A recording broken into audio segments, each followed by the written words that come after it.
Shalom, shalom. First and foremost, I'd like to say, YAHAWAH, bahasham Yahawashi, the oneness of the elders and apostles of the great millstone. Peace and blessings to the full like. Young brother here, Shamashawan, with a new video. Lord willing, it'll be edifying. And I'm going to get into Samson. And I'm going to do mainly talk and say a few words about him.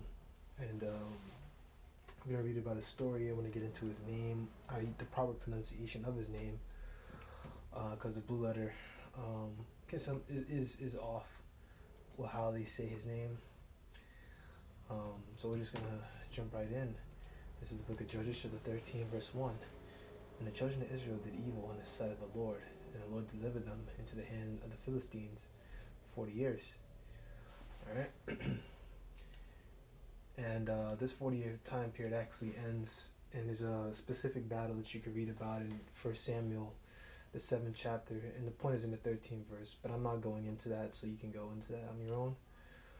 And there was a certain man of Zorah of the family of the Danites, whose name was Manoah, and his wife was barren, and bare not. And the angel of the Lord appeared unto the woman, and said unto her, Behold, thou art barren, bearest not, but thou shalt conceive and bear a son. And therefore beware, I pray thee, and drink not wine nor strong drink, and eat not any unclean thing. For lo, thou shalt conceive a son, for lo, thou shalt conceive and bear a son, and no razor shall come on his head. For the child shall be a Nazarite unto the Most High from the womb, and he shall begin to deliver Israel out of the hand of the Philistines. Alright? And what is this talking about? Because there's really more you can get into on this account, but it's talking about Samson. Alright? So he was under a Nazarite vow for life. And if you want to go more into the Nazarite vow, you have to look at Numbers the sixth chapter. Now you weren't supposed to you're supposed to pretty much let your hair grow, and you weren't supposed to eat of any like wine. Let's see here. Slovakia. This is spirit. Just want to go look into it.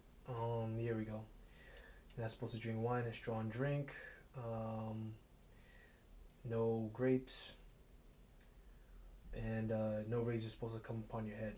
You're supposed to let your hair grow. Alright?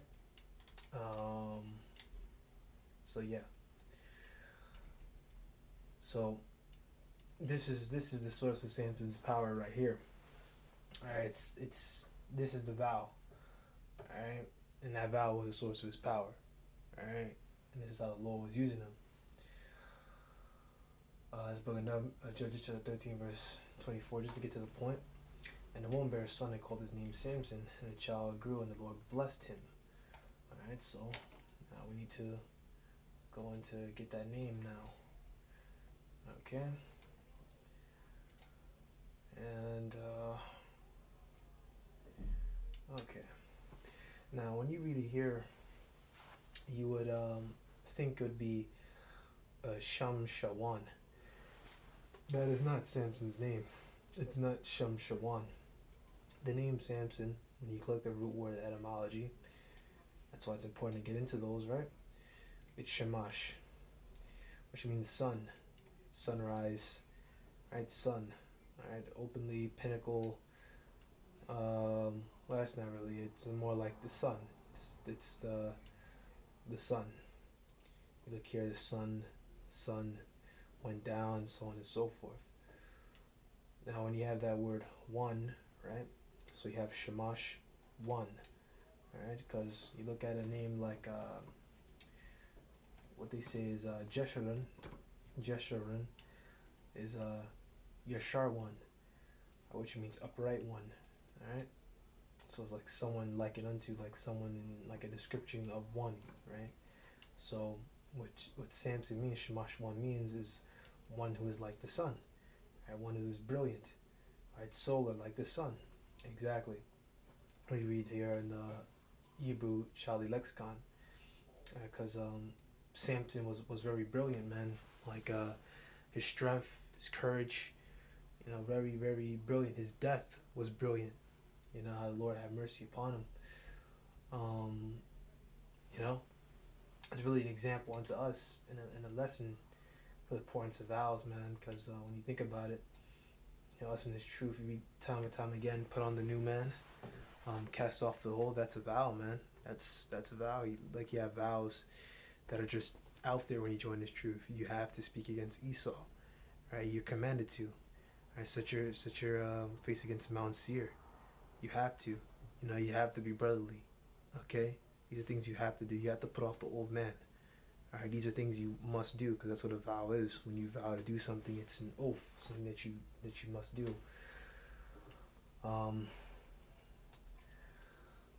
This is the book of Judges, 13, verse 25. And we're going to get more on the vow in a minute. The Spirit of the Lord began to move him at times in the camp of Dan between Zorah and Eshtal. So the Lord, you know, gave him that courage and gave him that strength. Actually, I want to check this out real quick. Let's go check out some different ones. You look at different translations. Spirit began to stir him, rouse him. Exactly. You know, because he had that spirit of strength, man. Spirit of courage. Exactly.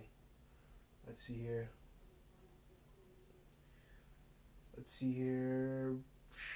Sheep are burning indignation. Exactly. Basically, you know, it just moved him and gave him that spirit of strength, man. You know, to be able to do these extraordinary actions and these, you know, amazing acts that he did. And once again, all going to his name, Omen Omen.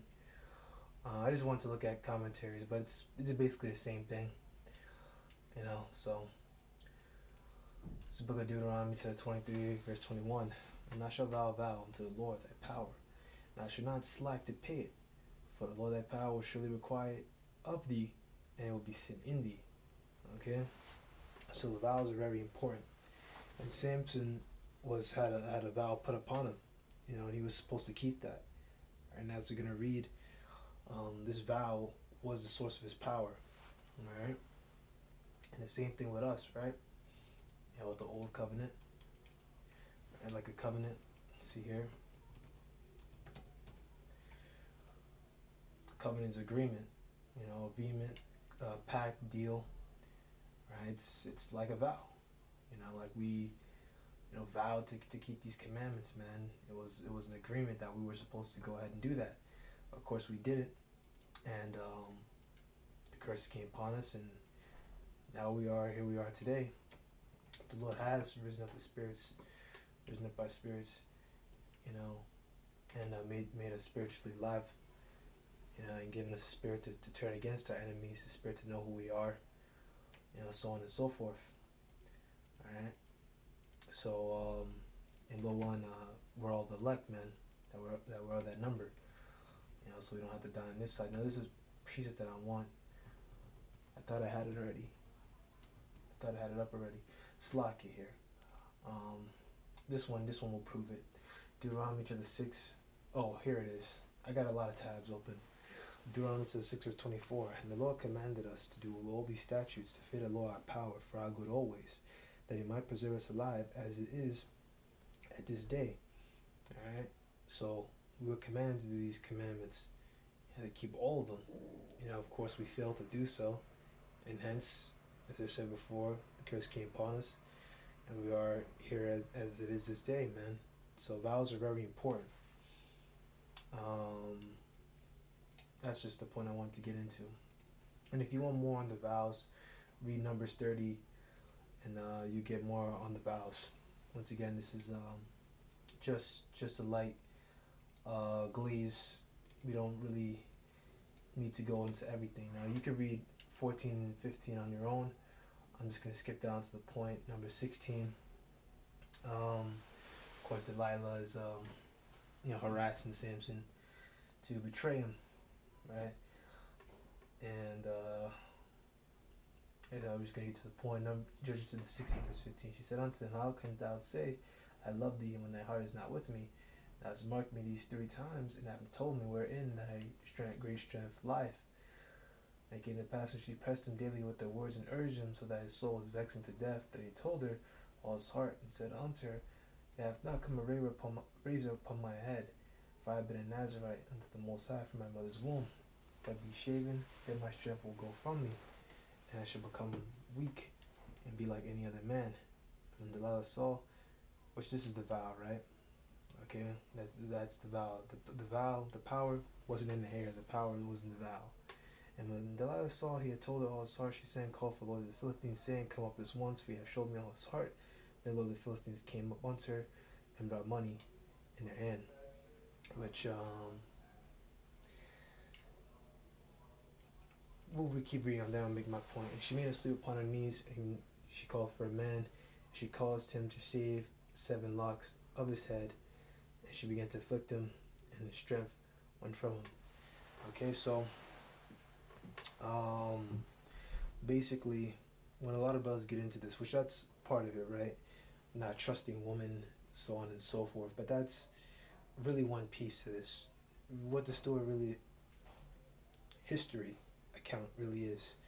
I really don't like to use the term story. Story is something that we use for like a game. Oh, I like the story of Fallout. You know, I like the story of Fallout New Vegas. I think the story is really nice.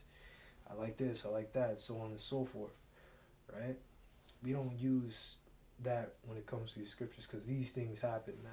This is all fact, okay? What's really is how important the vow is, you know?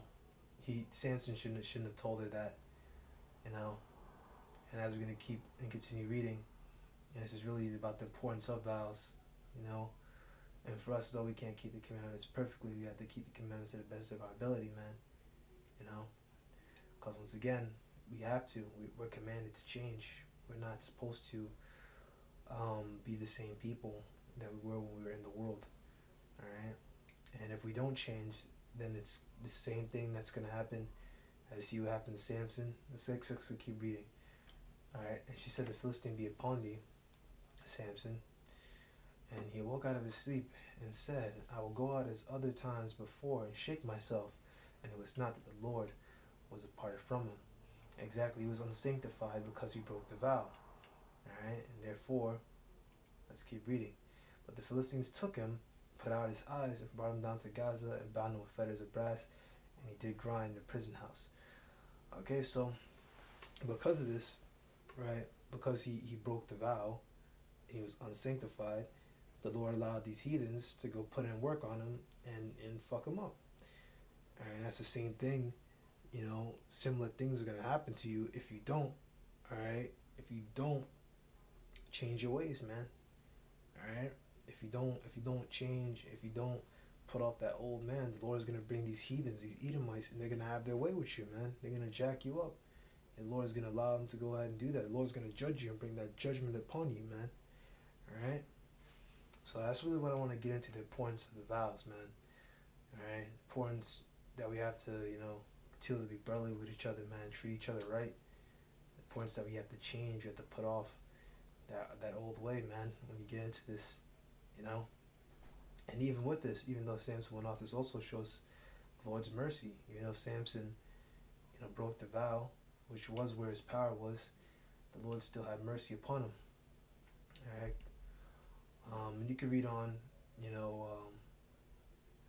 what Samson did to this temple of Dagon. You can go read about that for yourself, but you know, it all goes to how he was brilliant, man. You know, like the sun. Like the sun is very bright, like the sun, brilliant. Alright, it's like whoa, like it's dazzling to just read about that. Like even in his depth, you know.